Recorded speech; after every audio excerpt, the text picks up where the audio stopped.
The roar of engines echoed across the dusty plains as rows of bulldozers, dump trucks, and towering cranes came alive, their steel frames glinting under the midday sun. On September 12, 2025, this was not a movie scene, but the reality in Burkina Faso. President Ibrahim Traoré stood before his people to hand over the second wave of heavy equipment, 764 machines in total, to 4 newly established road-building brigades. These were not just machines. They were the lifeline for connecting villages to cities, soldiers at the front lines to their supply routes, and most importantly, the government back to its people. But let us pause for a moment. This is not simply about distributing equipment. In his address, Traoré delivered a warning as sharp as it was visionary: no revolution, no infrastructure can endure unless the people themselves are directly involved. He wasn't satisfied with citizens merely walking on these new roads. He wanted them to build them, maintain them, and take ownership of them. This shift, transforming people from passive beneficiaries into active builders, lies at the heart of what he calls the Fasso MBO infrastructure revolution. And so a deeper question arises: can a small, landlocked nation, long plagued by instability, truly rewrite the formula for development with its own bare hands? Can Burkina Faso, under Ibrahim Traoré's leadership, become the living proof that Africa can stand, build, and rise without bowing to foreign contractors or imposed models of progress? I want to hear from you. Do you believe that President Ibrahim Traoré's call for a people-powered infrastructure revolution can truly last? Share your thoughts in the comments below. And if you believe, like we do, that truth matters more than headlines, make sure to subscribe and stand with us as we uncover the real story of Africa's rebirth. The morning sun had barely risen when the crowd began to gather. Farmers, students, engineers, and soldiers stood side by side watching as row upon row of brand new machines lined the open ground. Bulldozers gleamed in the light, dump trucks waited like sleeping giants, cement mixers stood ready to turn, and mobile projectors loomed like watchtowers of progress. It was September the 12th, 2025, the day President Ibrahim Traoré delivered on yet another promise. Before the people stood 764 heavy machines, the second wave of equipment to fuel a national mission known as Fasso MBO. The announcement was not just about the machines, it was about what they represented: continuity, credibility, and commitment. Months earlier, when the first shipment arrived, Traoré told his people it was only 1/5 of what was coming. Now, true to his word, the second portion had arrived. In a continent where broken promises are too often the rule, this moment was proof that at least one leader understood the power of keeping his word. For many in attendance, it was not just iron and steel being handed over, it was trust being restored. Traoré's speech cut through the noise of the engines. He reminded everyone that no revolution in any sector can succeed without the people themselves. Roads, bridges, and logistics networks are not just government projects. They are lifelines for every villager who needs to reach a market, every child who needs a school, every soldier who needs supplies. And yet he pointed out the painful truth: in the past the state would build, but citizens feeling no ownership would burn tires, destroy infrastructure, or let it decay. That era, he declared, must end. The revolution he envisions demands not just government resources, but the will of the people. That is why the 4 new brigades in Yad Kouissé Goulmou and Bankoui are not ordinary work teams. They are designed to be people's brigades, where citizens, engineers, and local leaders come together to plan, build, and maintain infrastructure. Already, recruitment drives are underway. Young men and women from Bonongo are in training, preparing to operate these machines, to learn the trades, and to become the guardians of the very roads they will drive upon. The strategy is precise. Military logistics roads will come first. Traoré was clear: the soldiers fighting to defend Burkina Faso need reliable supply lines more than anyone else. Without them, no defense can hold. Once those lifelines are secure, attention will shift to intercity and interregional roads, arteries that will carry food, medicine, and commerce across the country. Every machine has its purpose: bulldozers to break through stubborn terrain, graders to level the ground, cranes to raise heavy loads, and tankers to keep the process moving. But the symbolism of the handover was as important as the logistics. Traoré did not stand above his people as a distant ruler. He spoke as a captain addressing comrades, reminding them that leadership is not about issuing orders, but about explaining the revolution so that the people embrace it voluntarily. His tone was firm yet familiar, urging coordinators in each region to carry this message to the villages, towns, and markets. The revolution, he said, would fail if it remained an order from the top. It could only succeed if it became a movement from below. For those who watched, there was an unmistakable echo of Thomas Sankara, the father of Burkina Faso's earlier revolution. Sankara once declared that citizens must plant their own trees, grow their own food, and build their own schools. Now, Traore was reviving that spirit in the realm of infrastructure. Where Sankara gave hoes and seeds, Traore was giving bulldozers and cranes different tools for the same timeless mission of self-reliance. By the time the ceremony ended, the message was clear. This was not just an investment in roads. It was an investment in the people themselves. The Fasso MBO revolution was no longer an abstract policy on paper. It was visible, tangible, and roaring, with the sound of 764 engines waiting to build a nation. The climax of the ceremony came not from the roar of the engines, but from the raw clarity of Ibrahim Traoré's words. Standing before the brigades, he spoke not as a distant head of state, but as a commander among comrades. His voice carried across the field. We are not simply delivering machines, we are delivering a revolution. From now on, no road, no bridge, no school will survive unless the people themselves build and protect it. The crowd erupted. For decades, infrastructure in Burkina Faso had been the realm of foreign contractors, donor-funded projects, or fragile state initiatives that often collapsed under corruption and neglect. What Traoré was saying was revolutionary. The bulldozers were not gifts, and the roads were not favors. They were responsibilities. And the people, the very farmers, drivers, and youth gathered before him, were no longer passive spectators. They were the revolution itself. The atmosphere reached its peak when Traoré turned to the military coordinators and declared that the first priority would be logistical military roads. For a country fighting an existential war against terrorism and foreign interference, this was a life-or-death statement. Soldiers at the front lines, often cut off for weeks due to impassable routes, would now have lifelines built by their own people. The symbolism was immense. The citizen brigades were not just supporting the army, they were becoming the backbone of national defense. For the engineers and technicians in the audience, this was validation of their craft. One young recruit whispered, "For the first time, I know the machine I will drive is not for some foreign company, but for my village." Such sentiments spread like wildfire through the crowd. The people felt something unusual in African politics ownership. Regional coordinators pledged loyalty with visible emotion. Some raised their hands in salute. Others vowed to mobilize entire communities. "We will not only build these roads," one coordinator said, "we will guard them with our lives." The statement was more than rhetoric.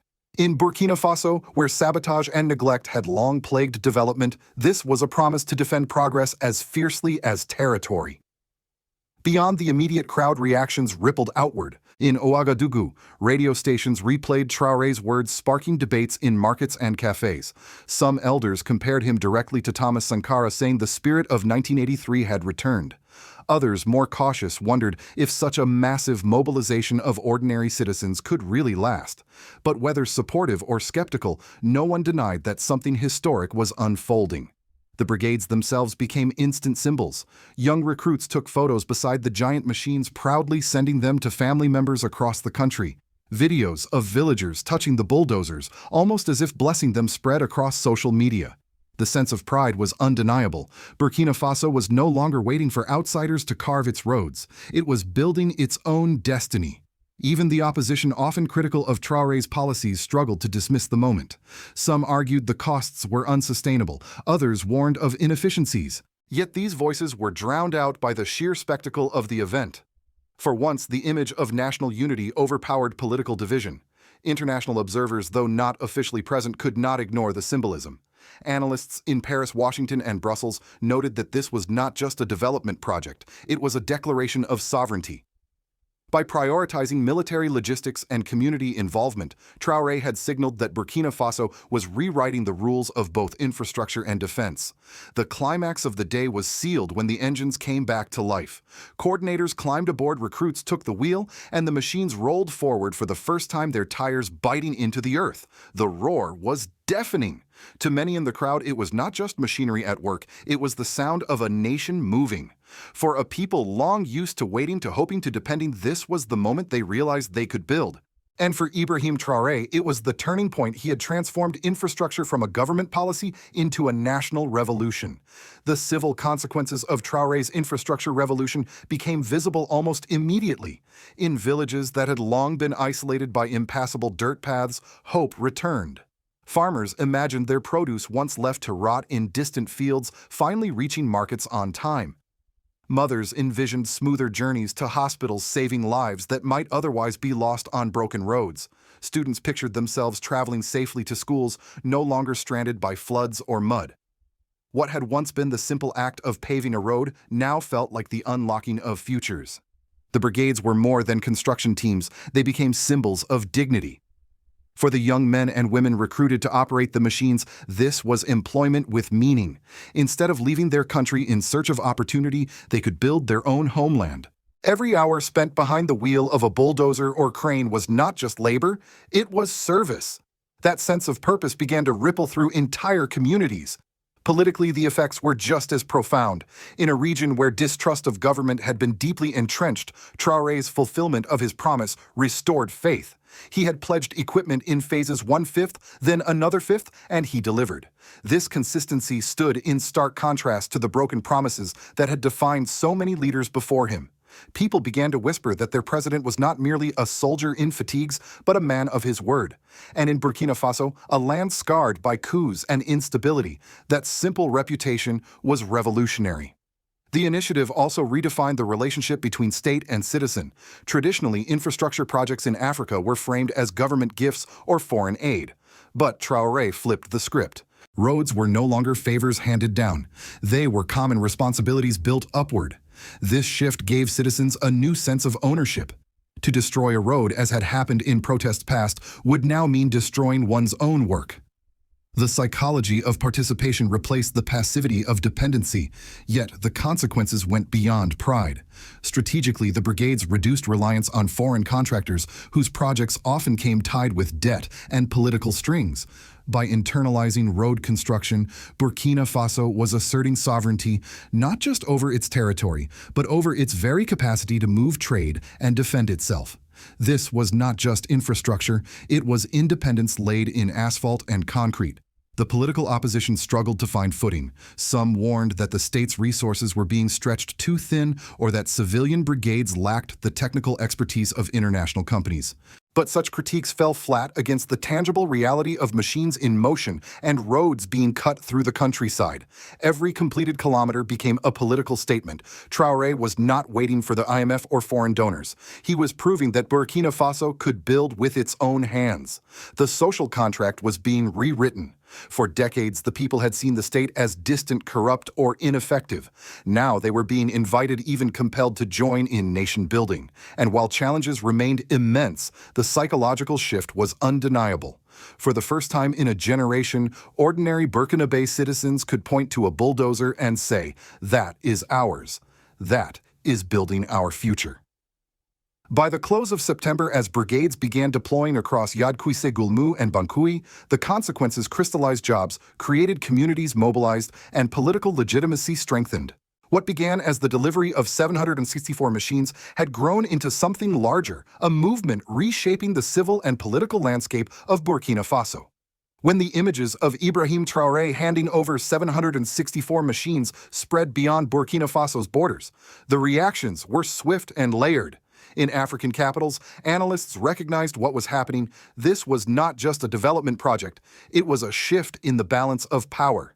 Across the Sahel, leaders in Mali and Niger spoke of replicating the brigade model, seeing in it a formula for sovereignty that bypassed foreign contractors and redirected responsibility to their own people. For many, it was a practical embodiment of Pan-Africanism independence, not in theory, but on the ground paved in concrete and steel. International observers in the West, however, saw something different and far more threatening. For decades, infrastructure in Africa has been a key tool of influence. Roads built by Chinese companies tied nations to Beijing's debt structure. Highways financed by Western donors carried with them contracts, political leverage, and media narratives of benevolence. Traoré's Fasso MBO revolution disrupted all of this. By mobilizing citizens and equipping local brigades, he signaled that Burkina Faso would no longer be a client of global powers. Infrastructure, once a bargaining chip of foreign policy, was now reclaimed as a sovereign act. In Washington, think tanks quickly drafted memos. How could Burkina Faso, a landlocked country with limited GDP, suddenly mobilize thousands of citizens to build roads without U.S. technical assistance?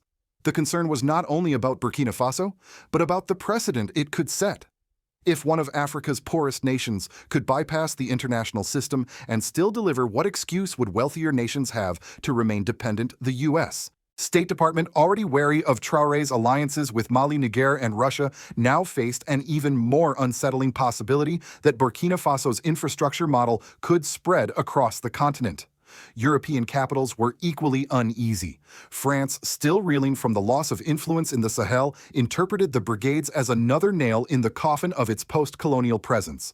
French firms that once dominated road contracts in West Africa now faced exclusion. Meanwhile, Brussels worried that the European Union's Global Gateway program, designed as a counterweight to China's Belt and Road, would be undermined before it even gained traction. Traore was proving that Africa might not need either East or West to build its highways. China's reaction was more cautious. Beijing's state media highlighted Burkina Faso's efforts with measured respect, noting the symbolism but downplaying the scale compared to China's massive infrastructure projects. Yet, behind closed doors, Chinese strategists took note Africa was experimenting with self-reliance at a level not seen in decades, and if successful, it could challenge China's narrative as the indispensable builder of the Global South. The broader Global South, however, watched with admiration. In Bangladesh, Vietnam, and even Latin America, independent commentators praised Burkina Faso for daring to break the mold. They saw in Traore's initiative a mirror of their own struggles, the fight to escape dependency on institutions like the IMF and World Bank, which so often tied infrastructure loans to austerity and exploitation. For the United States, the implications ran deepest. American policymakers had long framed their presence in Africa as a stabilizing force. But Traore's approach told a different story, that stability could come from within without American contractors, aid agencies, or military bases. For older generations in the U.S., particularly those who remembered Franklin Roosevelt's New Deal, there was even a faint echo: the mobilization of ordinary citizens and machinery to transform a struggling nation. Globally, the message was unmistakable. Burkina Faso was not waiting for permission. With Fasso MBO, Ibrahim Traoré had transformed the building of roads into a declaration of independence, one that reverberated far beyond the borders of his country. As the dust settled from the roar of 764 engines, one truth stood out. This was not just about roads, not just about machines, not even just about Burkina Faso. It was about a people reclaiming their right to build, to shape, and to own their future. In that moment, Ibrahim Traoré had transformed bulldozers into symbols of sovereignty. Yet revolutions are fragile. History reminds us that bold beginnings can be undone not only by external enemies, but by the fatigue of the very people who start them. The challenge now lies not in acquiring more machines, but in sustaining the spirit that makes those machines meaningful.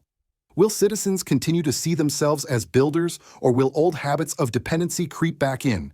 Will the brigades remain symbols of pride, or will corruption and neglect erode their promise? The warning is clear: infrastructure without participation will collapse. Participation without vigilance will fade. And the world is watching. Western powers, unsettled by the sight of Africans building without permission, will search for ways to undermine this revolution. Contracts, loans, propaganda, all will be deployed to convince people that self-reliance is too hard, too costly, too unrealistic. The question is whether Burkina Faso can withstand that pressure and prove otherwise. But if this experiment holds, the implications stretch far beyond its borders.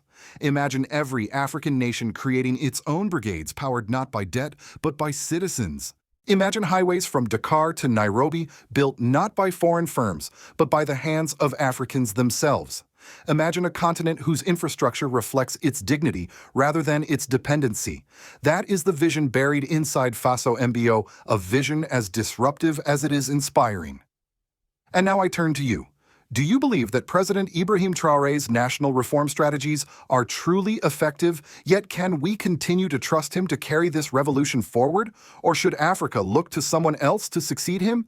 Your voice matters, because the story of Burkina Faso is not just theirs. It is a mirror for the entire continent and a challenge to the world order. Please share this video if you feel you are among the first to witness and support this movement. And subscribe if you believe, as we do, that the truth is always more important than the headlines. The revolution of roads has begun. The question now is whether it will stop at the borders of Burkina Faso or roll forward to pave a future for all of Africa.